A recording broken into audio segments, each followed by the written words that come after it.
Good morning दोस्तों, my self is Vikas Yogi and your most welcome in Yogi nursing career point YouTube channel online nursing classes. और guys, जैसा कि आपको पता है, अपन अभी हाल फिलहाल में ओबीजी डिस्कस कर रहे हैं और ओबीजी के अंदर अपन पढ़ रहे हैं मेंस्ट्रुअल साइकिल की जो नॉर्मल फिनोमिना आते हैं। क्या मेंस्ट्रुअल साइकिल होती है, कितने पार्ट्स में डिवाइड करते हैं, ओवेरियन साइकिल क्या होती है, यूटेराइन साइकिल क्या होती है, कौन सी साइकिल की कितनी फेजेज होती हैं, कौन सी फेजेज के अंदर क्या क्या होता है। तो ये सभी चीज़ें अपन प्रीवियस क्लास के अंदर अपन डिस्कस कर चुके हैं। और गाइस, आज जो अपन डिस्कस करेंगे वो इस नॉर्मल मेंस्ट्रुअल साइकिल के की पॉइंट डिस्कस करेंगे, क्वेश्चंस डिस्कस करेंगे और साथ साथ में मेंस्ट्रुअल साइकिल से संबंधित जो नॉर्मल और एबनॉर्मल टर्म्स होती हैं, जो कि एग्जामिनेशन के व्यू से बड़ी इंपॉर्टेंट टर्मिनोलॉजी है, क्वेश्चन ऑफ द व्यू से बड़ी इंपॉर्टेंट टर्म्स है, वो जो आज अपन डिस्कस करेंगे। तो गाइस, आज का सेशन है, आज की क्लास है, बड़ी इंपॉर्टेंट रहने वाली है आपके लिए।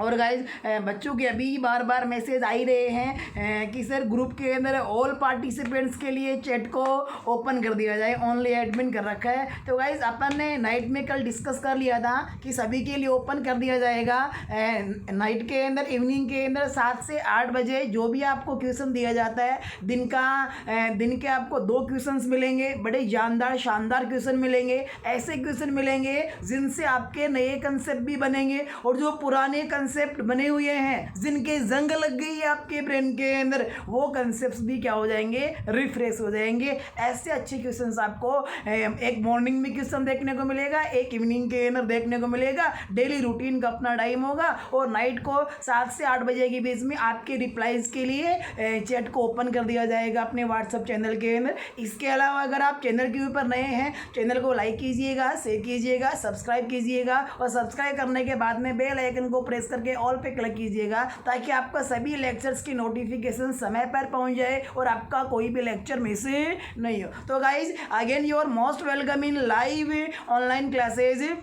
सो गाइज, आज का अपन टॉपिक स्टार्ट करने से पहले कल एक क्वेश्चन दिया था मैंने आपको, इसी मेंस्ट्रुअल साइकिल का क्वेश्चन था। बहुत से बच्चों का आंसर ठीक भी आया, कई बच्चों का आंसर गलत भी आया, कई बच्चों ने तो कन्फ्यूजन की वजह से रिप्लाई नहीं किया, कुछ ने रिप्लाई किया लेकिन sir I am not sure. Reply answer तो दे रहे हैं लेकिन कह रहे आई एम नॉट श्योर। क्या आई एम नॉट श्योर? अरे भाई, नॉट श्योर कहने का मतलब बच्चे क्या है, कन्फ्यूज है। तो गाइज, इस क्वेश्चन का कन्फ्यूजन का जो रिजोल्व करने के लिए जो रेशनल था, उस रेशनल के साथ में मैंने नाइट को रिप्लाई भी किया था। आपने देखा होगा, बहुत बड़ा रेशनल था।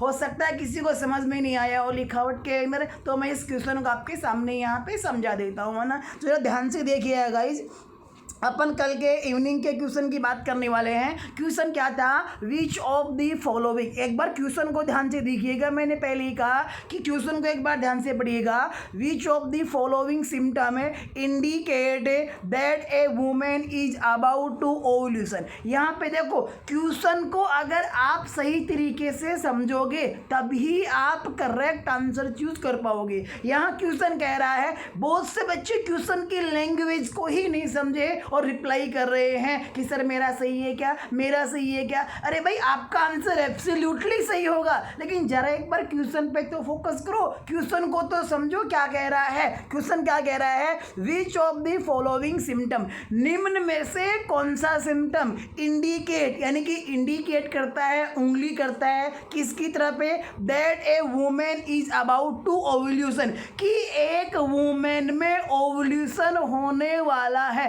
फोकस ऑन दी पॉइंट, हो चुका है नहीं की बात कर रहा, होने वाला है। निम्न में से वो कौन सा सिस्टम है जो वो कौन सा सिम्टम है जो इस बात को बताता है, इस बात की तरफ इंडिकेट करता है कि भाई इस महिला के अंदर ओव्यूलेशन होने वाला है। फिर कह रहा है सेलेक्ट ऑल दैट अप्लाई, यानी कि आपको 4, 5, 6, 7 ऑप्शन, जो भी ऑप्शंस दिए हैं, इन ऑप्शंस में से उन सभी को सेलेक्ट करो जो इस बात को इंडिकेट करते हैं कि इस वुमेन के अंदर ओव्यूलेशन होने वाला है। A women is about to ovulate, ये वुमेन ओव्यूलेट करने वाली है, इस वुमेन में ओव्यूलेशन होने वाला है। तो गाइज जस्ट प्रीवियस 1 या 2 दिन की क्लासेस के अंदर अपन ने just previous last 1 to 2 days की क्लासेस के अंदर अपन ने डिस्कस किया था कि साहब डिक्रीज बीबीटी यानी कि बेसल बॉडी टेम्परेचर का क्या होना, डिक्रीज होना। और अपन ने डिस्क्रिप्टिवली पढ़ा था बीबीटी के बारे में, हर एक इवेंट अपन ने डिस्कस की थी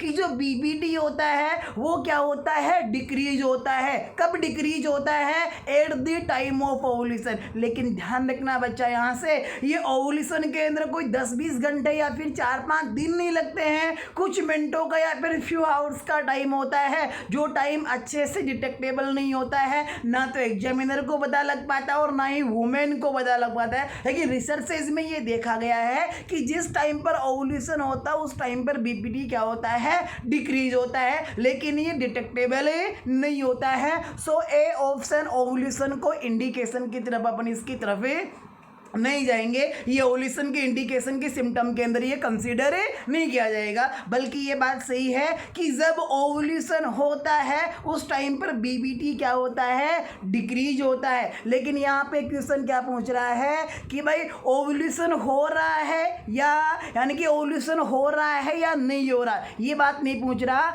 कि वो सिम्टम्स बताओ जो ये बात कहते हैं कि इस वुमेन में ओवुलेशन होने वाला है, 2 घंटे में होने वाला है, 5 घंटे में, 1 दिन में, 2 दिन में। कहने का मतलब कुछ समय बाद इसमें क्या होने वाला है, ओवुलेशन होने वाला है, वो सिम्टम्स यहाँ बताने हैं। बल्कि बीबीटी डिक्रीज होता है कब, at the time of ovulation होता है। देन इसके साथ साथ में मेंस्ट्रुअल फेज के अंदर भी बीबीटी क्या रहता है, डिक्रीज रहता है। साथ साथ में प्रोलिफरेटिव फेज का 6वां और 7वां दिन होता है, 8वां दिन होता है, वहाँ भी बीबीटी क्या होता है, डिक्रीज होता है। तो अब जरा ध्यान से देखिएगा, अगर किसी महिला के अंदर प्रोलिफरेटिव फेज का 6वां दिन, 7वां दिन या फिर 8वां दिन चल रहा है तो वहां पे बीबीटी कम रहेगा। तो ऐसी कंडीशन के अंदर अपन ये नहीं कह सकते वुमेन को क्या होने वाला है, ओवुलेशन होने वाला है। So decrease BBT not indicate to ovulation, क्योंकि बीबीटी मेंस्ट्रुअल फेज में भी कम होता है, प्रोलिफरेटिव फेज के 6वें 7वें दिन भी कम रहता है, और ओवुलेशन जिस टाइम के ओवुलेशन हो रहा होता है उस टाइम भी कम होता है, इसलिए क्लियरली ये इंडिकेट नहीं करेगा। सो अपन ऑप्शन ए को चूज नहीं करेंगे। फिर इसके बाद में बी को देखिएगा, thinning of cervical mucus. Thinning का मतलब पतला होना, कि साहब जब सर्वाइकल म्यूकस पतला हो जाता है तो क्या ये ओवुलेशन को इंडिकेट करता है? तो जी हाँ, एब्सोल्युटली पक्का करता है, ओवुलेशन को इंडिकेट कैसे करता है।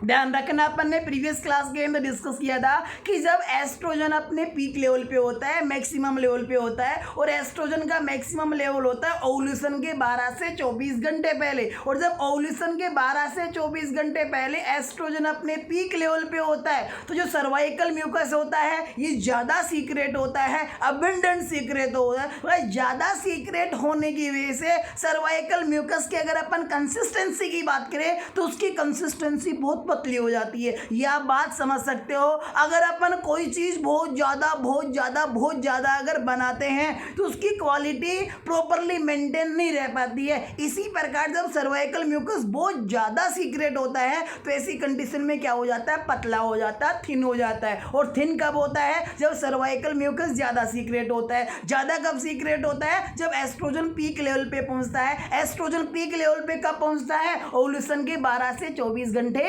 पहले। इसका मतलब thinning of the cervical mucus is absolutely indicate to ovulation. Then increase in a BBT, कल अपन ने कहा था, कल ही डिस्कस किया था कि ओवुलेशन के जस्ट पहले और ओवुलेशन के जस्ट बाद में क्या होता है, बीबीटी इंक्रीज होता है। दोनों हाल में इंडिकेट कर रहा है ओवुलेशन को। सो ऑप्शन सी भी ओवुलेशन को इंडिकेट करेगा।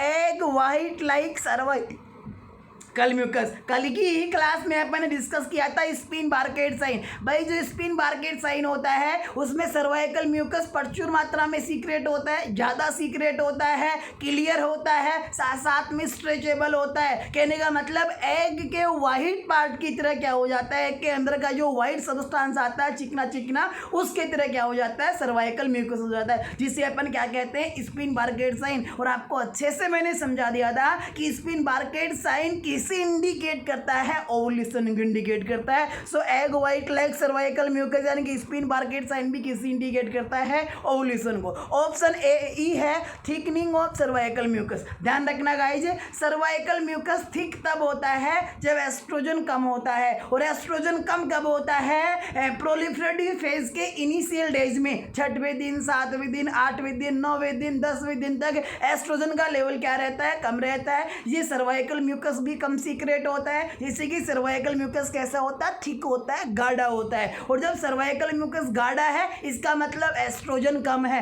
एस्ट्रोजन कम है इसका मतलब ओवुलेशन होने में तो बहुत समय अभी बाकी है, कुछ कह नहीं सकते कब हो सकता है ओवुलेशन। इसलिए thickening of cervical mucus not indicate to ovulation but thinning of cervical mucus indicate to ovulation. Increase BBT indicate to ovulation. Egg white like cervical mucus indicate to ovulation. So of this question correct answer is option B, option C and option D. Option B, option C और option D ये तीनों किसे indicate करते हैं? एक ovulation को indicate करते हैं कि साहब अगर ये तीनों सिम्टम होते हैं तो ये कहते हैं कि साहब कुछ समय के अंदर क्या होने वाला है? ओवुलेशन होने वाला है। Clear guys? Well I you understand? समझ में आया कि नहीं आया क्वेश्चन का रिप्लाई? कई बहुत से बच्चों का आंसर सही था लेकिन कुछ बच्चे कंफ्यूज भी थे। तो गाइस ये क्वेश्चन ये ऐसा ट्विस्टेड है, एरो एग्जाम्स में अक्सर ऐसे क्वेश्चंस देखने को मिलते हैं। सो आपको इस प्रकार के ट्विस्टिंग क्वेश्चंस को, घूमे हुए क्वेश्चंस को, जिन्हें आप टफ क्वेश्चन कहते हो, उन क्वेश्चंस को सोल्व करने की स्किल्स डेवलप करनी है। गाइस ये स्किल्स डेवलप कब होंगी? जब आप प्रैक्टिस करोगे, और प्रैक्टिस के लिए समय समय पर मैं डेली आपको इस प्रकार के 2-2 क्वेश्चन देता रहूँगा, जिससे कि आपकी स्किल्स क्या होती रहेंगी? डेवलप होती रहेंगी। और उन क्वेश्चंस को रेशनल्स के साथ में अपन या तो क्लास के अंदर या फिर नाइट के अंदर, जैसे अपना चैट चलता है नाइट के अंदर व्हाट्सअप के ऊपर, उस टाइम पर मैं आपको रेशनल टेक्स्ट करके सेंड कर दूंगा। फिर भी अगर आपको कोई डाउट होता है ऑन द स्पॉट आप फिर से अपना डाउट क्लियर कर सकते हो। वेल देन गाइज इसके बाद में आज जो अपन डिस्कस करने वाले हैं गाइज, वो डिस्कस करने वाले हैं top most key points related to menstrual cycle. Hey guys come on, what I am saying, top most key points related to menstrual cycle. कि मेंस्ट्रुअल साइकिल से जो टॉप मोस्ट की पॉइंट है, जहां से क्वेश्चंस एग्जाम में आए हुए हैं, आ रहे हैं और आगे भी आते रहेंगे, उन टॉप मोस्ट क्वेश्चंस की आज अपन बात करेंगे। Hey guys come on, be ready, are you ready? Yes और नो? रिप्लाई करो यस और no. Are you ready for my question? Hey guys come on, are you ready for my question? Well बहुत अच्छा। तो देखिए guys अभी initially अपन उन की पॉइंट्स की बात करेंगे जो मेंस्ट्रुअल साइकिल में मैं आपको पढ़ा चुका हूं, जिससे कि आपकी रिफ्रेशिंग भी हो जाएगी। और जस्ट उसके बाद में मैं आपके लिए कुछ नए की पॉइंट्स, कुछ नए कंसेप्ट मेंस्ट्रुअल साइकिल के और लेकर के आया हूं, वो भी अपन 1 बाय 1 डिस्कस करेंगे। बस ध्यान इतना रखना गाइस, बिना समय गवाए, क्योंकि जितना सेशन लंबा होगा, खामखापन नहीं चाहते कि साहब कम कंटेंट्स के अंदर सेशन लंबा हो। अपन चाहते हैं कि साहब यानी कि सीमित समय के अंदर आपको अच्छे कंटेंट्स मिल जाए, इसलिए आप रिप्लाई करने में, आंसर देने के अंदर ज़्यादा समय मत गवाइएगा। क्विक फास्टली फटाफट क्या करना है? रिप्लाई। कोई फर्क नहीं पड़ता है, सही हो तो भी अच्छा है, गलत हो तो भी अच्छा है, दोनों से ही अपने को फायदा होना है, इसलिए रिप्लाई करने में ज़्यादा समय आपको वेस्ट नहीं करना है। सो गाइज मैंने इन की पॉइंट्स के आंसर्स यहाँ पे लिखे नहीं हैं। क्यों नहीं लिखे? इसका कारण ये है कि मुझे पूरा विश्वास है कि इन की पॉइंट्स का आंसर आप दे पाओगे। 1 बाय 1 जैसे जैसे मैं बोलता जाऊँ वैसे वैसे आपको रिप्लाई दे रहा है। Hey guys come on, my first question है no any single hormone present in which phase of menstrual cycle. Hey guys come on, quick fast, do fast, reply fast, write your answer in live chat comment section. No any single hormone present in which phase of menstrual cycle. M cycle की कौन सी phase के अंदर कोई भी यानी कि एक भी हार्मोन नहीं होता है। Hey guys come on, well well well well well well, बहुत अच्छा रिप्लाई, बहुत अच्छा रिप्लाई। बिल्कुल इसका करेक्ट आंसर होगा, करेक्ट आंसर क्या है? Menstrual phase. मेंस्ट्रुअल फेज में, ब्लीडिंग फेज में, यूटेराइन साइकिल की पहली फेज में कोई भी हार्मोन नहीं होता। सो गाइस इसका आंसर मुझे यहाँ लिखने की आवश्यकता नहीं है, क्योंकि मुझे विश्वास है आपको इसका आंसर आता है। मैं तो केवल आपके माइंड की रिफ्रेशिंग करवा रहा हूँ, तो जंग लग रही है उस जंग को निकाल रहा हूँ गाइस। देन इसके बाद में नेक्स्ट मेरा क्वेश्चन आपसे है, corkscrew appearance of endometrial gland seen in which phase of menstrual cycle? Hey guys come on, quick, fast, do fast, write your reply in the live chat comment section है। Corkscrew appearance of endometrial gland seen is which phase of menstrual cycle? Menstrual cycle की कौन सी phase के अंदर जो endometrium के अंदर glands होती है म्यूकस का सिक्रेशन करने वाली, उन एंडोमेट्रियल ग्लैंड्स का corkscrew appearance M cycle की कौन सी फेज में होता है? Hey guys come on, quick, fast, do fast, बहुत अच्छा रिप्लाई। तबीयत खुश हो रही है आपकी रिप्लाईज को देख करके, बहुत अच्छा रिप्लाई। कहने का मतलब सीक्रेटरी फेज के अंदर, और ध्यान रखना सीक्रेटरी की भी कौन सी फेज में? अर्ली सीक्रेटरी फेज के अंदर, यानी कि 15वें, 16वें, 17वें, 18वें, 19 या 20वें दिन तक क्या देखने को मिलता है? कॉर्क स्क्रू अपीयरेंस देखने को मिलता है। समझाया था मैंने क्या होता है कॉर्क स्क्रू अपीयरेंस। कोई नया बच्चा है तो प्रीवियस लेक्चर देखना, उसे समझ में आ जाएगा किसे कहते हैं cork screw appearance of the endometrial gland, और ये क्यों होता है, ये सभी चीजें अपन डिस्कस कर चुके हैं। तो guys ready for next question, most abundant hormone in proliferative phase of menstrual cycle? Hey guys come on, most abundant hormone in proliferative phase of menstrual cycle? Menstrual cycle की प्रोलिफरेटिव फेज में most abundant, सबसे ज्यादा पाया जाने वाला hormone कौन सा है? वेल क्वेश्चन ने बोलने से पहले ही रिप्लाई आने लगे, बहुत अच्छा, बहुत अच्छा। कहने का मतलब आंसर क्या आ जाएगा? प्रोलिफरेटिव फेज में सबसे ज्यादा हार्मोन पाया जाता है कौन सा? एस्ट्रोजन पाया जाता है। Very good. देन इसके बाद में नेक्स्ट क्वेश्चन, मैक्सिमम वेरिएशन इन बीबीटी इन मेंस्ट्रुअल साइकिल? कि मेंस्ट्रुअल साइकिल के अंदर बीबीटी में, बेसल बॉडी टेम्परेचर के अंदर मैक्सिमम वेरिएशन कितना होता है? मैक्सिमम वेरिएशन का मतलब कि साहब बीबीटी के अंदर मेंस्ट्रुअल साइकिल में उतराव और चढ़ाव ज्यादा से ज्यादा कितना होता है? Hey guys come on, maximum variation in the BBT is quick, fast, write your reply in live chat section है। वेल बहुत अच्छा रिप्लाई, कहने का बहुत अच्छा आंसर। कहने का मतलब भाई आप यहाँ से ये कह सकते हो कि बीबीडी के अंदर ज़्यादा से ज़्यादा वेरिएशन फ़ारेनहाइट में होता है 1 डिग्री फ़ारेनहाइट का, और सेल्सियस में होता है 0.5 डिग्री सेल्सियस का। वेल जो आप ऑलरेडी पढ़ चुके हो। देन इसके बाद में नेक्स्ट है, abundant, clear and stretchable cervical mucus is termed as in menstrual cycle? Hey guys come on, ज़्यादा समय ही नहीं लगना चाहिए। Abundant, clear and stretchable cervical mucus को मेंस्ट्रुअल साइकिल में कौन सी टर्म दी गई है? किस नाम से जाना जाता है? Abundant, clear and stretchable cervical mucus को। Come on everybody write your reply, write your answer in the live chat section. Very good, very good, बहुत अच्छा आंसर है। वेल कहने का मतलब इसे क्या कहते हैं अपन? स्पिन बार्केड साइन कहते हैं। और ये स्पिन बार्केड साइन किसे इंडिकेट करता है? ओवुलेशन को इंडिकेट करता है। जस्ट अभी अपन ने वो क्वेश्चन सोल्व किया था, वहां भी इसकी बात अपन ने की थी, और इससे पहले क्लास में तो अच्छे से अपन ने डिस्क्रिप्शन के अंदर इसे डिस्कस किया था। नेक्स्ट है, which phase of endometrial cycle is known as constant phase? Hey guys come on, समय ही नहीं लगना चाहिए इसमें ज़्यादा।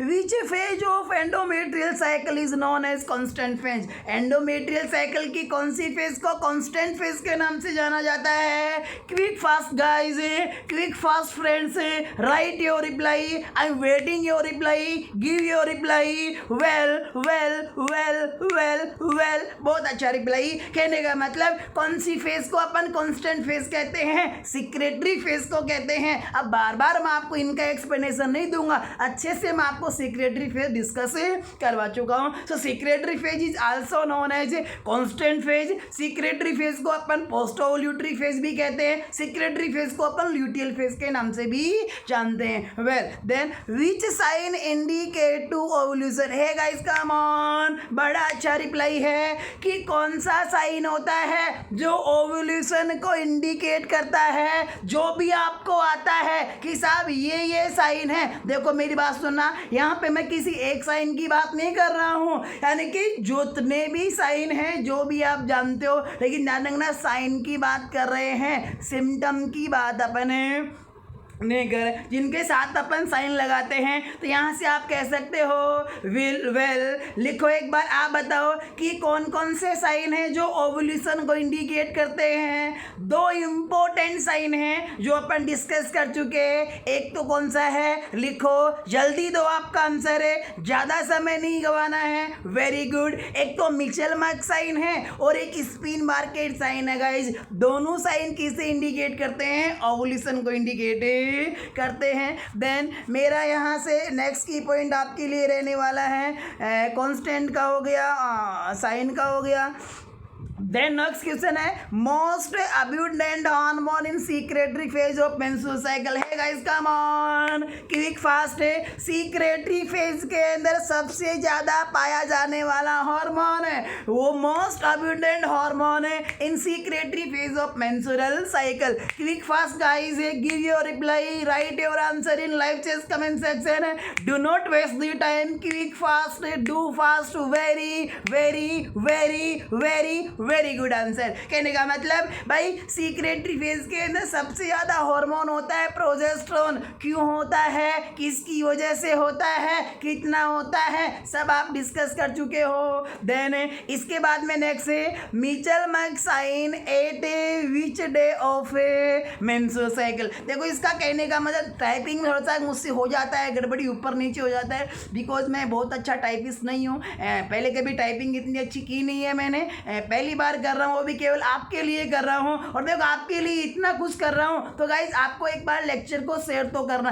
अभी करना है, तुरंत करना है, 2 सेकंड के लिए 5 सेकंड के लिए मैं रुक रहा हूँ गाइज, एक बार लेक्चर को शेयर कर दो ताकि और भी बच्चे अपने साथ में कनेक्ट हो जाए। तो गाइज मिचेल-मार्क साइन, यहाँ पे क्वेश्चन को समझिएगा, मैं बता रहा हूँ आपको, टाइपिंग में थोड़ा सा मिस्टेक हो गया, एक आध वर्ड कोई मिस हो गया। यहाँ से कह रहा है मिचेल-मार्क sign at seen at which day of menstrual cycle. मिचेल-मार्क sign seen at which day of menstrual cycle. Menstrual cycle के कौन से दिन मिचेल-मार्क साइन देखने को मिलता है? क्या 5वें दिन देखने को मिलता है, या 8वें दिन देखने को मिलता है, या 13वें दिन देखने को मिलता है, या 14वें दिन देखने को मिलता है, या 16वें दिन देखने को मिलता है? जिस भी दिन देखने को मिलता है वो डे राइट करो, give your answer in live chat comment section, quick fast. Very good very good very good very good very good, बहुत अच्छा आंसर, अवेशम, लजीज, शानदार जानदार, जबरदस्त answer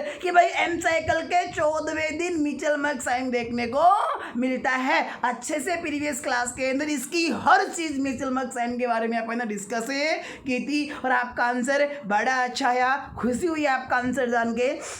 Then degeneration in corpus luteum begins at which day of menstrual cycle है guys, come on, बड़ा अच्छा answer है कि मेंस्ट्रुअल साइकिल के कौन से दिन कॉर्पस ल्यूटियम में डिजेनरेशन बिगिन हो जाता है, स्टार्ट हो जाता है। Degeneration in corpus luteum begins eight which day of menstrual cycle. Guys right your reply, give your answer है, क्विक फास्ट, जल्दी से करो मेरे हीरोज, जल्दी से रिप्लाई करो। हीरो हो आप मेरे तो आपको हीरो ही बन के रहना है, और ध्यान रखना इस चैनल से मैं आपको हीरो बना के ही रहूँगा, और कुछ नहीं कह सकता। लेकिन ओबीसी फंडामेंटल और साइकेट्री में आप कहीं मात नहीं खाओगे। लेकिन बस इतना है कि आपको चैनल के साथ में कंटिन्यू बना रहना है, कोई लेक्चर मिस नहीं करना। अगर पढ़ रहे हो तो कोई लेक्चर मिस नहीं करना है, और अगर आप नहीं पढ़ रहे हो कभी कभी देखते हो तो आपको आधा लेक्चर भी नहीं देखना, देखना ही नहीं है, उससे फिर कोई फायदा नहीं होने वाला है। और ध्यान रखना, मैं आपको बता दूँ, अपन ओबीसी पढ़ेंगे, फंडा पढ़ेंगे, साइकेट्री पढ़ेंगे, ध्यान रखना इसके लिए आपकी जो एनक्लेक्स होती है, सौंदर्स और मॉसबी दोनों के लेटेस्ट जो एडिशन है वो सोल्व कराए जा रहे हैं। कहने का मतलब उनका कंटेंट्स आपको मिल रहा है। और ध्यान रखना एनक्लेक्स मोस्बी और सौंदर्स के अलावा भी बहुत कुछ कंटेंट्स, बहुत हायर और एडवांस कंटेंट्स यहाँ पर आपको यहाँ पे देखने को मिल रहे हैं। आपके पास भी एनक्लेक्स है, सौंदर्स है, मोस्बी है। आप चाहे से इन कंटेंट्स को, इन चीज़ों को एनक्लेक्स से मिला लेना। इनके कंपेरेटिवली एनक्लेक्स में 30% भी नहीं है। ऐसे आज ही मिला लेना जो आप पढ़ रहे हो उसका 30% भी एनक्लेक्स के अंदर नहीं है, मोस्टली में और सौंदर्स के अंदर। सो गाइस बहुत एडवांस आप पढ़ रहे हो। सो गाइस क्लासेस मिस नहीं करनी है, पढ़ना है तो कंटिन्यू पढ़ना है। बहुत अच्छा आंसर आया कि कॉर्पस ल्यूटियम के अंदर डीजनरेशन एंड साइकिल के 24वें या फिर 25वें दिन स्टार्ट हो जाता है। वेल देन नेक्स्ट क्वेश्चन है which phase of uterine cycle is known as variable phase. ये वाइज कम ऑन, बड़ा अच्छा क्वेश्चन है कि यूटेराइन साइकिल की कौन सी फेज को वेरिएबल फेज के नाम से जानते हैं। Quick fast come on guys, which phase of the uterine cycle also known as variable phase. जल्दी से रिप्लाई करो, टाइम वेस्ट नहीं करना है। Very good, good answer. Well लजीज, शानदार, जानदार, जबरदस्त रिप्लाई। कहने का मतलब जो प्रोलिफरेटिव फेज होती है यूटेराइन साइकिल की उसे क्या कहते हैं अपन, वेरिएबल फेज, क्योंकि इसकी ड्यूरेशन कम ज़्यादा होती रहती है। देन इसके बाद में नेक्स्ट क्वेश्चन है मेरा आपके लिए, क्या hormone which hormone is responsible for initiation of ovarian cycle है गाइस। ये क्वेश्चन बड़ा अच्छा है। Which hormone is responsible for initiation of menstrual cycle. Options नहीं है क्योंकि मुझे विश्वास है आपको ऑप्शंस की आवश्यकता नहीं है। बस क्वेश्चन को समझो और ऑप्शन आंसर उसका आपके माइंड में ऑटोमेटिकली आ जाएगा। कौन सा हार्मोन ओवेरियन साइकिल को इनिशिएट शुरू करने के लिए जिम्मेदार है। कौन सा हार्मोन ओवेरियन साइकिल को शुरू करता है, चालू करता है। हे गाइस ये तो बड़ा अच्छा क्वेश्चन है। Give your reply, I wants your reply, I want your correct answer. Which hormone responsible for initiation of ovarian cycle. Ovarian cycle को शुरू करने के लिए कौन सा हार्मोन रेस्पॉन्सिबल होता है। वेल वेल वेल ठीक है, लेकिन बहुत से बच्चे इस क्वेश्चन का रिप्लाई ठीक से नहीं कर रहे हैं। कुछ बच्चे ठीक, चलो बहुत अच्छा है। बता दूं मैं आपको कि जो FSH होता है, फॉलिकल स्टिमुलेटिंग हार्मोन होता है गाइस, यही ओवेरियन साइकिल को शुरू करता है। क्योंकि ओवेरियन साइकिल शुरू कहाँ से होती है, फॉलिकल्स के स्टिमुलेशन से, और ख़त्म कहाँ पे होती है, कॉर्पस एल्बिगेंस के ऊपर ख़त्म होती है और फॉलिकल के स्टिमुलेशन से शुरू होती है। तो गाइस फॉलिकल को स्टिमुलेट कौन करता है, FSH करता है। सो कहने का मतलब FSH क्या करता है, ओवेरियन साइकिल को क्या करता है, इनिशिएट करता है, शुरू करता है। बड़ा अच्छा आंसर है, ध्यान में रखना। Then hormone is responsible for ovulation and formation of corpus luteum. Hey guys come on, इसका तो आंसर चुटकी में इसका आंसर आ जाना चाहिए कि वो कौन सा हार्मोन है जो ओव्यूलेशन और कॉर्पस ल्यूटियम का फॉर्मेशन करता है, जो ओव्यूलेशन और कॉर्पस ल्यूटियम के फॉर्मेशन के लिए जिम्मेदार होता है, रिस्पॉन्सिबल होता है। तो कौन सा हार्मोन है guys, very good, well well well well well well well, बड़ा शानदार answer. LH hormone, luteinizing hormone, is responsible for ovulation and formation of the corpus luteum and also responsible for maintenance of the corpus luteum. Well then next question है which hormone triggers to the estrogen. है guys come on, which hormone, देखो जंग लग गई है, जंग को निकालना है, थोड़ा सा सोचना है। Which hormone triggers to the estrogen. Guys estrogen के सीक्रेशन को ट्रिगर करने वाला हार्मोन कौन सा है guys come on, which hormone responsible for secretion of the estrogen, या फिर which hormone triggers to the estrogen secretion. Estrogen को कौन सीक्रेट करवाता है, एस्ट्रोजन को कौन ट्रिगर करता है, कौन सा हार्मोन ट्रिगर करता है। Hey guys come on, give your reply. Well well well well well well well, बहुत अच्छा। कहने का मतलब FSH भाई, एंटीरियर पिट्यूटरी से FSH आता है, प्राइमरी फॉलिकल को स्टिमुलेट करता है, जिससे प्राइमरी फॉलिकल डेवलप होते हैं, मैच्योर होना शुरू होते हैं, और इनकी प्राइमरी फॉलिकल की जो ग्रेन्युलोसा सेल्स थी उनको भी FSH स्टिमुलेट करता है, जिससे ग्रेन्युलोसा सेल मैक्सिमम क्या देती हैं, एस्ट्रोजन, मिनिमम क्या देती हैं, प्रोजेस्टेरोन। इसका मतलब जो एस्ट्रोजन सीक्रेट हो रहा है वो किसके द्वारा हो रहा है, किसके इन्फ्लुएंस में, कौन ट्रिगर कर रहा है, सॉरी एस्ट्रोजन सीक्रेट हो रहा है, इसको कौन ट्रिगर कर रहा है एस्ट्रोजन की सीक्रेशन को? एफएसएच। अगर एफएसएच ना हो तो बिल्कुल भी एस्ट्रोजन का सीक्रेशन नहीं होगा। So guys, which hormone triggers to the estrogen? Your answer will be, your correct answer will be FSH, follicle stimulating hormone. Then इसके बाद में नेक्स्ट क्वेश्चन है, estrogen reaches on its peak level at which day of menstrual cycle? है guys, का मैंने बड़ा अच्छा question है, पढ़ा चुका हूँ, रिफ्रेशिंग हो रही है आपके माइंड की कि कौन सा हार्मोन है, सॉरी जो एस्ट्रोजन हार्मोन है ये अपने पीक लेवल पर एम साइकिल के कौन से दिन पहुँचता है? At which day of the menstrual cycle estrogen reaches on its peak level? Come on everybody, do fast, quick fast, give your answer, write your reply in live check section है कि oestrogen अपने peak level पे M cycle के कौन से दिन पहुंचता है? 10वें दिन पहुंचता है या 11वें दिन पहुंचता है या 12वें दिन, 13वें दिन, 14वें दिन, 15वें दिन, कौन से दिन पे? Exact answer, very good answer, 13 days के ऊपर, यानी कि ओव्यूलेशन के 12 से 24 घंटे पहले एस्ट्रोजन क्या होता है? अपने पीक लेवल पे होता है। 12 से ओव्यूलेशन होता है 14वें दिन और इसके 12 से 24 घंटे पहले, कहने का मतलब 13वें दिन क्या होता है? एस्ट्रोजन अपने पीक लेवल पे होता है। बहुत अच्छा आंसर आपका।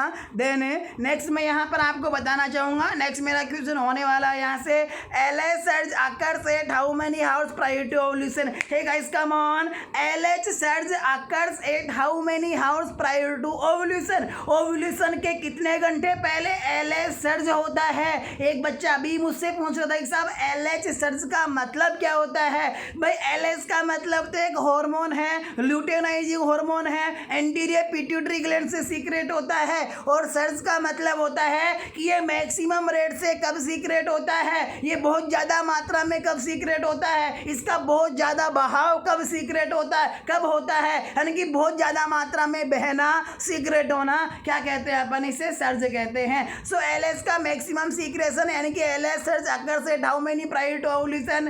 कम on guys, give your reply. Well, बहुत अच्छा, यानी कि ओव्यूलेशन के 34 से 36 घंटे पहले, 34 to 36 आवर पहले। ध्यान रखना, कई बच्चे पढ़ते हैं 24 आवर, कई बच्चे पढ़ते हैं 12 आवर, लेकिन वो सभी फेक। ध्यान रखना जो लोग बताते हैं कि फेक चीज़ें हैं, ध्यान रखना वो खुद फेक है, उनकी खुद की चीज़ें फेक है, खुद की चीज़ें फर्जी है। कई जगह आपको मिलेगा कि 24 या फिर 20 घंटे या फिर 12 घंटे, लेकिन ध्यान रखना LH का सर्ज होता है जो ऑथेंटिकली है, जो स्टैंडर्डली है, जो एग्जाम में आता है, और करेक्ट जो आंसर है वो है 34 to 36 hour prior to ovulation. कि ओव्यूलेशन के अंदर यानी कि ओव्यूलेशन के 34 से 36 घंटे पहले क्या होता है? LH का सर्ज होता है। देन नेक्स्ट आपके लिए क्वेश्चन है, which hormone triggers to LH? Hey guys come on, which hormone triggers to LH? भाई LH को कौन सा हार्मोन ट्रिगर करता है? LH के सीक्रेशन के लिए कौन सा हार्मोन है रेस्पॉन्सिबल है? ध्यान रखना, ट्रिगर कौन सा हार्मोन करता है LH को? प्रीवियस क्लास में अपन ने देखा था कौन सा हार्मोन है? एस्ट्रोजन। और hormone responsible for LH surge, इसका भी आंसर क्या है? एस्ट्रोजन। भाई जब एस्ट्रोजन की कंसंट्रेशन हायर होती है तो higher concentration of the estrogen gives positive feedback to LH।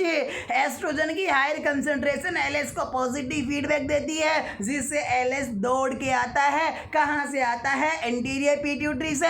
काहे को आता है? ग्राफियन फॉलिकल को रप्चर करने के लिए। यानी कि जब ग्राफियन फॉलिकल बन जाता है, और जब ग्राफियन फॉलिकल बनता है लगभग एम साइकिल के 14वें दिन, तो गाइस जब ग्राफियन फॉलिकल बनता है तो आपको पता है ग्राफियन फॉलिकल यानी कि जो मैच्योर फॉलिकल या फिर जो मैच्योरिंग फॉलिकल होती है, उनकी ग्रेन्युलोसा सेल से मैक्सिमम एस्ट्रोजन का सीक्रेशन होता है। तो गाइस जब ग्राफियन फॉलिकल बनता है तो ग्राफियन फॉलिकल मैक्सिमम एस्ट्रोजन देता है, जिससे एस्ट्रोजन की कंसंट्रेशन बढ़ती है। और हायर कंसंट्रेशन LH को, higher concentration of the estrogen LH को कौन सा फीडबैक देती है? पॉजिटिव फीडबैक, जिससे ज़्यादा मात्रा में AP से क्या आता है? LH आता है, जिसे अपन LH सर्ज कहते हैं। LH सर्ज के लिए भी रेस्पॉन्सिबल कौन है? एस्ट्रोजन है। LH को ट्रिगर भी कौन करता है?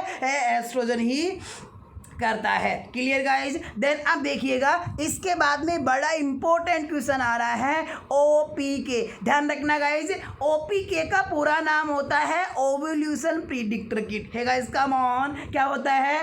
ओपीके का पूरा नाम है ओवल्यूशन प्रिडिक्टर किट। गाइज ध्यान रखना, अपन जो यूपीटी काम में लेते हैं, यूरिनरी प्रेगनेंसी टेस्ट अपन जब करते हैं, तो जैसी यूपीटी की स्ट्रिप आती है, या फिर मैं ये कहूँ कि जैसा अपना जो डिजिटल थर्मामीटर आता है जिससे अपन टेम्परेचर लेते हैं, वैसी ही एक डिवाइस आती है। इस डिवाइस के द्वारा इस बात का पता लगाया जाता है कि ओवल्यूशन होने वाला है या फिर नहीं होने वाला है, या ओवल्यूशन हुआ है या फिर नहीं हुआ है। तो गाइज इस किट को अपन क्या कहते हैं? Ovulation predictor kit. शॉर्ट में से क्या कहा जाता है? ओपीके, ओवल्यूशन प्रिडिक्टर किट। यानी कि ऐसा किट जिससे इस बात को प्रिडिक्ट किया जाए, इस बात का अनुमान लगाया जाता है कि ओवल्यूशन हुआ है या फिर नहीं हुआ, या होने वाला है या फिर देर से होगा। यानी कि मतलब ओवल्यूशन के बारे में क्या किया जाता है? प्रिडिक्शन किया जाता है। ध्यान रखना, जैसे जो आपकी यूपीटी स्ट्रिप होती है, तो आपको वेल पता है यूपीटी डिटेक्ट करती है कौन से हार्मोन को? एचसीजी को, ह्यूमन गोनेडोट्रोफिक हार्मोन को। तो गाइस इसी प्रकार से जो ओवल्यूशन प्रिडिक्टर किट होता है, ये ओवल्यूशन प्रिडिक्टर किट डिटेक्ट करता है कौन से हार्मोन को? एलएच हार्मोन को। ल्यूटेनाइजिंग हार्मोन के लेवल के आधार पर, कंसंट्रेशन के आधार पर पता लगाया जाता है कि ओवल्यूशन हुआ है या होने वाला है या नहीं होने वाला, या बहुत देर से होगा। इन सभी का पता लगाते हैं कौन से हार्मोन से? एलएच से। और इस एलएच को डिटेक्ट करता है कौन सा किट? Ovulation predictor kit. अब यहाँ पे ध्यान रखिएगा, जैसे यूपीटी करने के लिए अपने को एज ए सैंपल क्या चाहिए होता है? यूरिन चाहिए होता है। गाइज वैसे ओवल्यूशन प्रिडिक्टर किट के लिए, ओवल्यूशन का अनुमान लगाने के लिए जो सैंपल अपन काम में लेते हैं, वो क्या काम में लेते हैं? यूरिन काम में लेते हैं। यानी कि यूरिन के अंदर एलएच के लेवल को डिटेक्ट करके ओवल्यूशन प्रिडिक्टर किट के द्वारा पता लगाया जाता है कि ओवल्यूशन होने वाला है या फिर नहीं होने वाला। अब इस बात को आप ध्यान से समझिएगा कि साहब आखिर एलएच से कैसे पता लगेगा कि ओवल्यूशन होने वाला है या फिर नहीं होने वाला। मैंने अभी क्या कहा आपसे कि एलएच का जो सर्ज होता है वो होता है ओवल्यूशन के 34 से 36 घंटे पहले से। और जब एलएच एंटीरियर पिट्यूटरी से बहुत ज़्यादा मात्रा में आएगा तो मदर के ब्लड में, मदर के सीरम में भी एलएच की कंसंट्रेशन बढ़ेगी। कहने का मतलब अगर एलएच की कंसंट्रेशन बढ़ी हुई है, इसका मतलब एलएच सर्ज हो चुका है।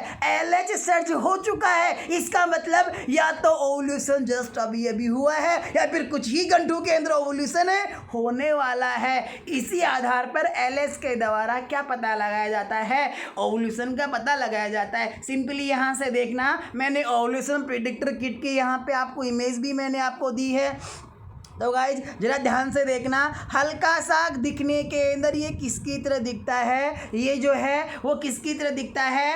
अगर आप बारीकी से देखते हो थर्मामीटर में, इसमें आप डिफरेंस कर सकते हो। बिकॉज जो थर्मामीटर होता है, थर्मामीटर का जो बल्ब होता है ये कैसा होता है? राउंड सिलेंड्रिकल शेप का होता है। देन उसके अंदर एक ही क्या होती है? डिस्प्ले होती है, जिस डिस्प्ले की साइज भी क्या होती है? बड़ी होती है। लेकिन यहाँ से आपको ध्यान रखना है, अगर इस प्रकार की डिवाइस अगर आपको दिख रही है तो आपको समझना है कि ये जो डिवाइस है इसे अपन क्या कहते हैं? Ovulation predictor kit. अब यहाँ से भी ध्यान में रखने की बात यह है कि इस डिवाइस का ये जो टिप है, इस टिप के अंदर एक स्ट्रिप लगाई जाती है, और इस स्ट्रिप को जिस वुमेन में ओवल्यूशन का पता करना होता है, उस वुमेन का जो यूरिन सैंपल होता है, उस यूरिन सैंपल के अंदर कहाँ गया?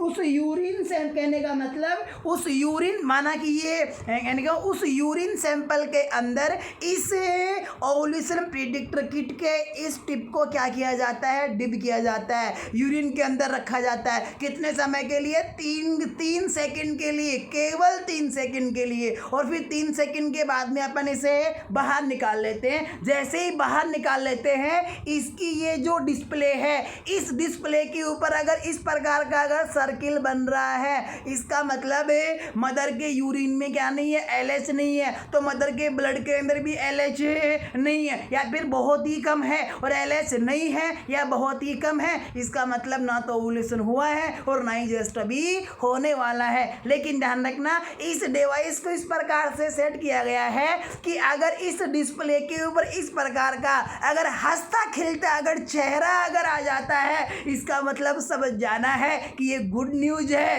कहने का मतलब गुड न्यूज का मतलब LH सर्ज हो गया।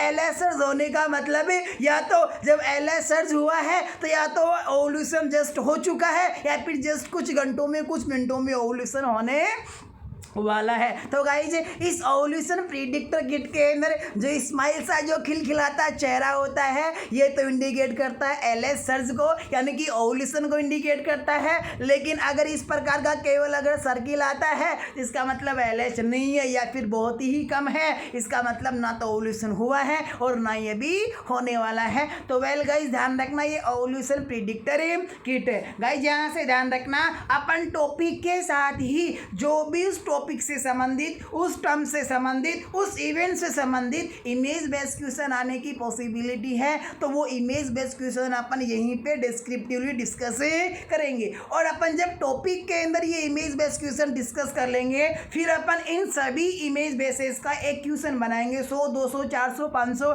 जितने भी क्वेश्चन बनेंगे वो क्वेश्चन बनाएंगे। फिर 1 बाय 1 आपको वो क्वेश्चन भी मैं सोल्व कराऊंगा, जिससे कि आपकी और भी अच्छी प्रैक्टिस हो जाए। यानी कि अब आप इन इमेज बेसिस को देख लोगे, इन्हें सीख लोगे और फिर 10, 20, 30 दिन के बाद में एज ए क्वेश्चन अपन जैसे एग्जाम में आता है वैसे अपना प्रैक्टिस करेंगे, जिससे कि आपका जो अंडरस्टैंडिंग लेवल है, जो कंटेंट है, वो आपके माइंड में और भी अच्छे सेट हो जाएगा। जो इमेज है इजीली आप फॉरगेट नहीं कर पाओगे। देन गाइज ये जो इमेज दी गई है ये भी क्या है, यहाँ पर यही ओवुलेशन प्रिडिक्टर किट है। जैसे कि UPT किट होता है वैसा ही आता है लगभग, थर्मामीटर की तरह दिखता है अपने की तरह, है ना। तो गाइज ध्यान रखना इमेज का आपको।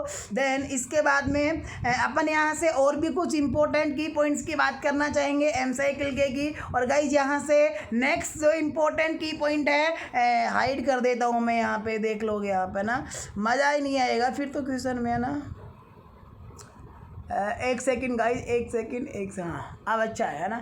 देखो पहला क्वेश्चन यहाँ से है। पहला क्वेश्चन क्या है, eating behaviour is seen in which phase of endometrial cycle. Guys देखो लॉजिकल क्वेश्चन है, थोड़ा सा अगर आप माइंड लगाते हो तो इस क्वेश्चन को सोल्व करने में बड़ा आनंद आने वाला आपको, है ना, बड़ा मजा आएगा और आसानी से आप सोल्व भी कर सकते हो। Eating behaviour scene in which phase of menstrual cycle. भाई मेंस्ट्रुअल साइकिल की कौन सी फेज के अंदर महिला को भूख ज्यादा लगती है, खाना ज्यादा खाती है, तो गाइस कौन सी फेज के अंदर है? एक बार अपना रिप्लाई करो कि ईटिंग बिहेवियर एंडोमेट्रियल साइकिल की या मेंस्ट्रुअल साइकिल की कौन सी फेज में देखने को मिलता है। Give your reply, write your reply. Hey guys lazy मत रहो, एक्टिव रहो, रेडी रहो आंसर के लिए, कभी भी क्वेश्चन आपके लिए आ सकता है। So always be ready like a soldier. तो गाइस आपको सोल्जर की तरह क्या रहना है, रेडी रहना है। क्वेश्चंस के अंदर इतनी चुस्ती नहीं दिखानी है, फुर्तीले रहना है, रेडी रहना है। तो आपका राइट आंसर क्या आ रहा है, कहने का मतलब भाई ईटिंग बिहेवियर एम साइकिल की सीक्रेटरी फेज में देखने को मिलता है। क्यों देखने को मिलता है? सीक्रेटरी फेज भी कह सकते हो या फिर ल्यूटियल फेज भी कह सकते हो या फिर पोस्ट ओव्यूलेटरी फेज भी कह सकते हो या फिर आप कांस्टेंट फेज भी कह सकते हो। क्यों होता है सीक्रेटरी फेज मीटिंग बिहेवियर? क्योंकि सीक्रेटरी फेज में कॉर्पस ल्यूटियम होता है और corpus luteum maximum progesterone secret करता है और आपको पता है प्रोजेस्टेरोन मेटाबॉलिक रेट में इंटरफेयर करता है। मानता हूँ कि जो प्राइमरी जो मेटाबॉलिक हार्मोन होते हैं वो T3 और T4 होते हैं, लेकिन प्रोजेस्टेरोन भी क्या करता है, मेटाबॉलिक रेट को बढ़ाता है। तो गाइस जब सीक्रेटरी फेज में कॉर्पस ल्यूटियम है, मैक्सिमम प्रोजेस्टेरोन आ रहा है, सो मेटाबॉलिक रेट बढ़ेगी। जब मेटाबॉलिक रेट बढ़ेगी तो हैंगर भी बढ़ेगी, भूख भी बढ़ेगी, तो महिला खाना ज़्यादा खाएगी। अपन क्या कहेंगे, ईटिंग बिहेवियर कहेंगे। फिर यहाँ से नेक्स्ट क्वेश्चन है, ये थोड़ा टाइपिंग में हो गया है, ये ANOREXIA एनोरेक्सिया है, यानी कि लॉस ऑफ एपेटाइट की loss of appetite seen in, यानी कि anorexia scene in which phase of menstrual cycle. Menstrual cycle की कौन सी फेज में एनोरेक्सिया देखने को मिलता है? तो गाइस कौन सी फेज में देखने को मिलता है? अपना आंसर रिप्लाई करो। मेंस्ट्रुअल साइकिल की कौन सी फेज में एनोरेक्सिया बिहेवियर यानी कि भूख कम लगती है? Give your reply quick fast. बड़ा प्यारा आंसर है, बड़ा सुंदर आंसर है और आसान भी है। अब आप जब इतनी सारी चीज़ें पढ़ चुके हो तो ऐसे क्वेश्चंस आपके लिए टफ नहीं है, बिकॉज हर एक चीज़ का लॉजिक आप प्रीवियसली डिस्कस कर चुके हो। तो गाइज एनोरेक्सिया बिहेवियर यानी कि भूख कम लगती है एक महिला को मेंस्ट्रुअल फेज के अंदर, ब्लीडिंग फेज के अंदर। क्यों कम लगती है गाइज? क्योंकि ब्लीडिंग फेज के अंदर लोअर एब्डोमिनल पेन होता है, पर वेजाइनल ब्लीडिंग होती है, नोजिया होता है महिला में, वोमिटिंग होती है, अपने आप में डिस्कम्फर्ट फील करती है। अब आप समझ लो, जब किसी महिला को नोजिया हो रहा हो, जी घबरा रहा हो, तो क्या उसे खाना खाना पसंद, यानी खाना वो ज़्यादा खाएगी? नहीं खाएगी भाई, कम खाएगी या फिर बहुत खाएगी ही नहीं। कहने का मतलब बहुत ही कम खाना खाएगी। और अपन जब भी कम खाना खाते हैं, भूख कम लगती है, तो अपन टर्म में क्या कहते हैं? Anorexia. So guys anorexia M cycle की कौन सी फेज में? ब्लीडिंग फेज में यानी कि मेंस्ट्रुअल फेज में देखने को मिलता है, क्योंकि इसमें लोअर एब्डोमिनल पेन और नोजिया की वजह से डिस्कम्फर्ट होता है। फिर एक और अच्छा question, average iron loss in one menstrual cycle, कि भाई जब किसी महिला के अंदर एक मेंस्ट्रुअल साइकिल आती है तो एक मेंस्ट्रुअल साइकिल के अंदर एवरेजन कितने आयरन का लॉस हो जाता है? देखो ब्लड की बात अपन नेक्स्ट करेंगे कि एक मेंस्ट्रुअल साइकिल में, ब्लीडिंग फेज में, मेंस्ट्रुअल फेज में total amount of blood loss कितना होता है, इसकी बात अपन नेक्स्ट करेंगे। यहाँ पे अपन आयरन की बात कर रहे हैं कि एक महिला की एक मेंस्ट्रुअल साइकिल में 28 डेज में 21 से 35 दिन में कितने आयरन का लॉस हो जाता है। एक मेंस्ट्रुअल साइकिल में एवरेज कितने आयरन का लॉस होता है? ध्यान रखना, ध्यान रखना, ध्यान रखना। 40 mg, 40 mg, 40 mg, 40 mg, 40 mg, ध्यान रखना 40 mg, उतना ही आयरन लॉस होता है एक मेंस्ट्रुअल साइकिल में जितना आयरन एक प्रेग्नेंट वुमेन को एक दिन में चाहिए। क्या? प्रेगनेंसी में जो आयरन रिक्वायरमेंट होती है एक प्रेग्नेंट वुमेन की एक दिन की, वो भी क्या होती है? 40 mg होती है। और एक मेंस्ट्रुअल साइकिल में आयरन का जो लॉस है वो भी क्या होता है?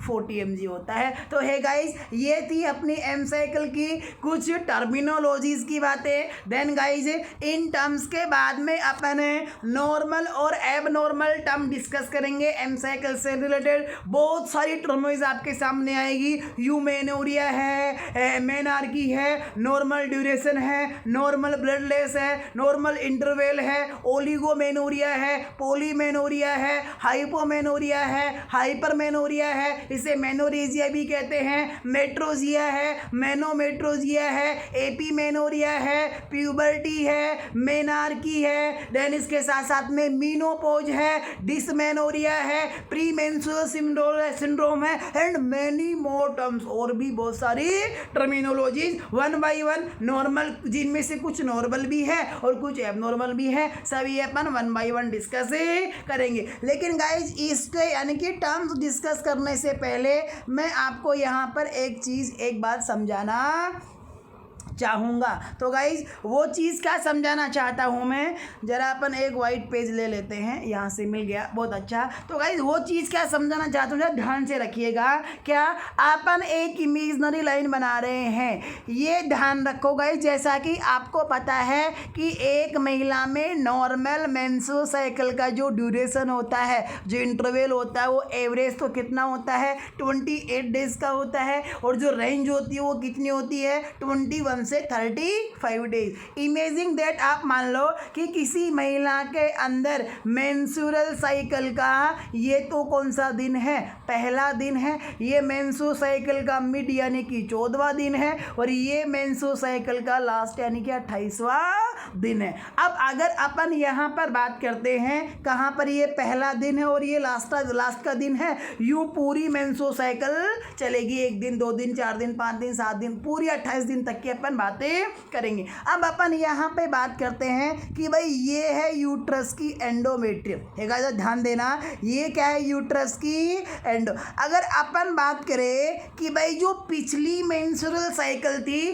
पिछली मेंस्ट्रुअल साइकिल के लास्ट लास्ट दिन यानी कि 28वें दिन एंडोमेट्रियम अपनी फुल थिकनेस पे रहती है, यानी कि जितनी मैक्सिमम नॉर्मल मोटाई थिकनेस होती है एंडोमेट्रियम की, वो नॉर्मल मैक्सिमम थिकनेस होती है कभी प्रीवियस एम साइकिल के 28वें दिन। अपन मान लेते हैं कि प्रीवियस एम साइकिल के 28वें दिन इस एंडोमेट्रियम की जो नॉर्मल जो मैक्सिमम थिकनेस होती है वो कितनी होती है, 5 to 6 mm। ध्यान रखना गाइस, बहुत सी बुकों में बहुत से लोग पढ़ाते मिलेंगे आपको कि normal thickness 10 mm, 8 mm, 9 mm, 12 mm, लेकिन ध्यान रखना गाइस, ऑथेंटिक क्राइटेरिया है, स्टैंडर्ड क्राइटेरिया है, जब भी एंडोमेट्रियम की थिकनेस 7 mm या 7 mm से ज़्यादा होती है तो ऐसी कंडीशन में एंडोमेट्रियल कार्सिनोमा की रिस्क में इसे कंसिडर किया जाता है। एंडोमेट्रियल हाइपरप्लेसिया ही कंसिडर के अंदर ये आ जाता है। जो नॉर्मल हेल्दी वुमेन की एंडोमेट्रियम की मैक्सिमम थिकनेस होती है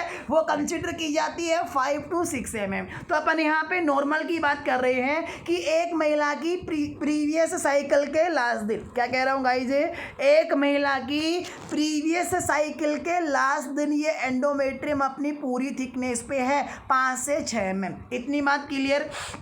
अब जैसे 28 दिन के बाद में इसके नेक्स्ट डे नई साइकिल स्टार्ट होगी और नई साइकिल का पहला दिन होगा, और आपको पता है इस नई साइकिल के पहले दिन कॉर्पस ल्यूटियम पूरी तरह से डिजनरेट हो जाता है, जिससे कि एस्ट्रोजन प्रोजेस्टेरोन दोनों फॉल डाउन हो जाते हैं, दोनों का लेवल डिक्रीज हो जाता है, और दोनों का लेवल डिक्रीज होने की वजह से धीरे धीरे 1 से लेकर के और 5 दिन यानी कि लगभग 5 दिन तक ये जो एंडोमेट्रियम है ये टूट टूट करके शेड हो करके और वेजाइना के थ्रू क्या आती रहती है, ये एंडोमेट्रियम टूट करके ब्लड फ्लो के थ्रू ये एंडोमेट्रियम बाहर आती रहती है। इस प्रकार से टूट करके पर वेजाइनल ब्लड फ्लो के थ्रू ये बाहर आती रहती है। और ध्यान रखना, जब एम साइकिल का 5वां दिन हो जाता है यानी कि जब मेंस्ट्रुअल फेज का लास्ट दिन होता है, तो मेंस्ट्रुअल फेज के लास्ट दिन यानी कि जब एंडोमेट्रियम पूरी तरह से सेड हो लेती है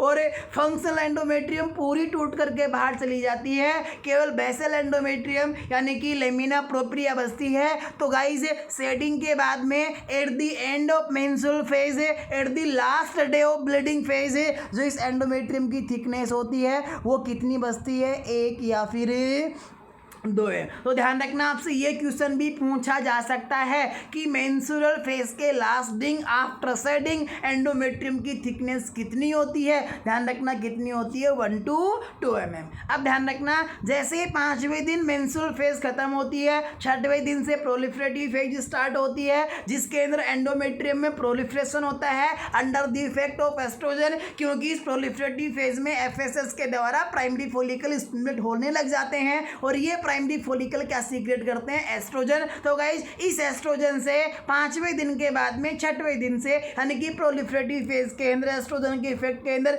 धीरे धीरे ग्रेजुअली फिर से एंडोमेट्रियम क्या होती है, ठीक होती है, मोटी होती है। और जैसे ही एम साइकिल के 14वें दिन, एम साइकिल के मिड में यानी कि एम साइकिल का 14वां दिन आता है, तो गाइस इस 14वें दिन ये एंडोमेट्रियम 1 से 2 mm से मोटी होकर के 3 से 4 mm क्या हो जाती है, इसकी थिकनेस हो जाती है। और आपको पता है 14वें दिन ही क्या हो जाता है, ओवुलेशन हो जाता है। अब जब ओवुलेशन हो जाता है तो कॉर्पस ल्यूटियम बन जाता है। कॉर्पस ल्यूटियम मैक्सिमम प्रोजेस्टेरोन देता है, लेकिन साथ साथ में एस्ट्रोजन भी देता है। तो 14वें दिन के बाद में भी इस एंडोमेट्रियम में क्या होती रहती है, ग्रोथ होती रहती है, क्योंकि 14वें दिन के बाद में भी यानी कि सीक्रेटरी फेज में भी कॉर्पस ल्यूटियम से क्या आता है, एस्ट्रोजन आता है। तो 14वें दिन के बाद में भी क्या होती रहती है, कंटिन्यू 24 से 25 दिन तक क्या होती रहती है, इस प्रकार से एंडोमेट्रियम में क्या होती रहती है, ग्रोथ होती रहती है। और जब 24 से 25 दिन तक इसकी मैक्सिमम ग्रोथ हो लेती है, बिकॉज 24 से 25 दिन कॉर्पस ल्यूटियम में डिजनरेशन शुरू होता है। सो एस्ट्रोजन प्रोजेस्टेरोन का लेवल क्या हो जाता है, यहाँ पे एस्ट्रोजन और प्रोजेस्टेरोन का लेवल क्या हो जाता है, यहाँ से कम हो जाता है गाइज। और गाइज, एस्ट्रोजन और प्रोजेस्टेरोन लेवल कम होने से फिर से नेक्स्ट साइकिल स्टार्ट होती है। इसमें फिर से क्या होती है, एम साइकिल क्या हो, ये जो एंडोमेट्रियम है वो क्या हो जाती है, शेडिंग हो जाती है। इतनी बात और ध्यान रखना कि जिस समय पर एंडोमेट्रियम में ये कहने का मतलब शेडिंग और वापस regeneration, proliferation, secretion, corpus luteum बनने का ये सारे काम चल रहे होते हैं एंडोमेट्रियम में, तो उधर साथ साथ में ओवेरी के अंदर भी अपने काम चल रहे होते हैं। यानी कि ओवेरी और एंडोमेट्रियल साइकिल आपस में कनेक्टेड रहती हैं। उधर ओवेरी में फॉलिकल स्टिमुलेट होते हैं तो उनसे एस्ट्रोजन आता है, तो इधर एंडोमेट्रियम में एस्ट्रोजन की वजह से क्या होती है, ग्रोथ होती है। उधर ओवेरी में कॉर्पस ल्यूटियम डिजनरेट होता है, एस्ट्रोजन प्रोजेस्टेरोन कम होता है, तो इधर एंडोमेट्रियम में से यानी दोनों में क्या होता है, इंटर कनेक्शन होता है। तो गाइस आज के लिए इतना ही।